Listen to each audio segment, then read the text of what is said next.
Well, we are here at the offices of the Newtown Bee with several officials. John Godin is here to your far right.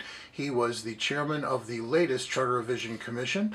Paul Lundquist is to his immediate left as you're watching this. He is on the Legislative Council. And Paul, you were on the Charter Revision Committee's chairing the Charter Revision Committee search for the members of that committee. Yes. Jeff Capisi is beside him. He is the chairman of the Legislative Council, and Marianne Jacob is here. She is the vice chair of the Legislative Council.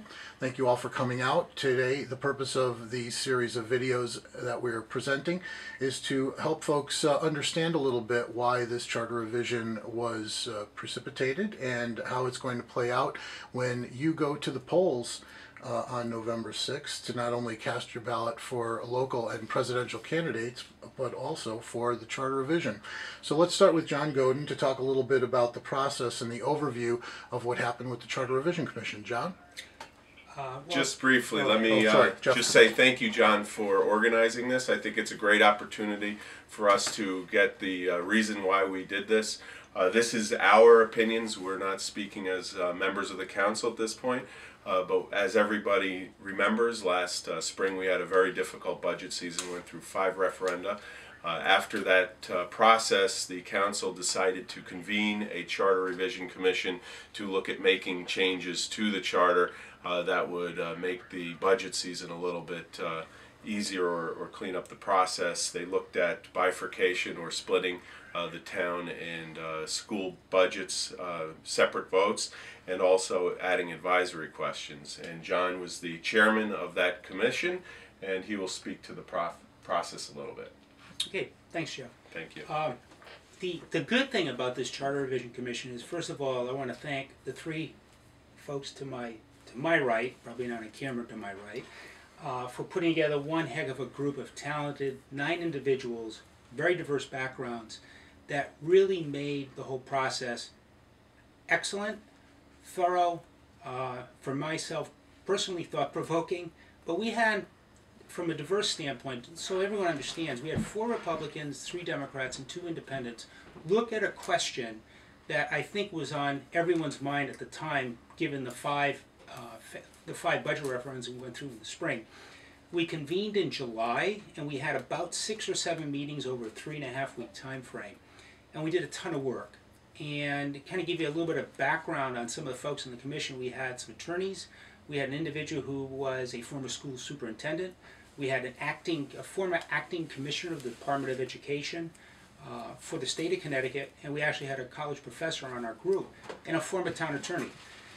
When you have that level of good talent, you can do a ton of research over a short period of time.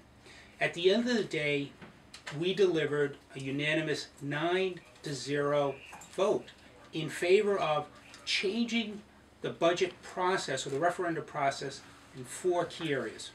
1, we voted to bifurcate the budget so that every individual resident of the town will have to vote on the town side of the budget as well as the school side of the budget.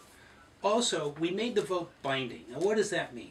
It means if you go to the polls, one passes, one doesn't. The one that passes is done. You no longer vote in the future. The other thing we did, given the fact that we weren't using this provision in the charter, the idea of a town meeting after 2 failed referendum, since the Board of Selectmen has the ability to go beyond that anyways, we decided to remove that from the budget process and have a 3rd referendum go straight to the voters. And finally, we added 2 advisory questions. And the advisory question is pretty simple. And that is, we ask the voter if they believe that each one of the individual parts of the budget is too low. You can vote for it, you can vote on it, you don't have to do anything. But it literally will ask a voter if they have a strong opinion on one side or the other, if there's not enough money in that specific budget. So that's kind of an overview of what we decided over a 3.5-week time frame. And after that process was completed, it went back to the Legislative Council, right, Jeff? Yes, the council reviewed the report. We were under very tight time constraints. We had to have the whole process done, including a public hearing, and the report submitted to the town clerk by September 7th. and so there was no time to really go back and change the report. We accepted it as it was, and at that point we had to deliberate on how we were going to present the changes to the electorate on the ballot. The council largely endorsed, it unanimously endorsed, putting one question on the ballot, so that the way the charter revision process, or this change, was envisioned was it was an all or nothing change, where we didn't want to put it out in multiple questions where maybe the bifurcation would pass and the advisory questions wouldn't. We thought this was a package deal and everything would work together. So the council decided to put it as one question.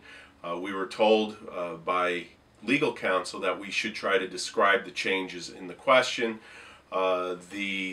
Subsequent to that, the state's Secretary of State's office attorneys decided it was too complex, that it needed to change, so it will be presented on the ballot on November 2nd, very simply stating, shall the proposed charter changes be accepted, yes or no? Tonight we are here in an effort to explain what those changes are and how they will affect the budget process in the future, should they be accepted by the voters.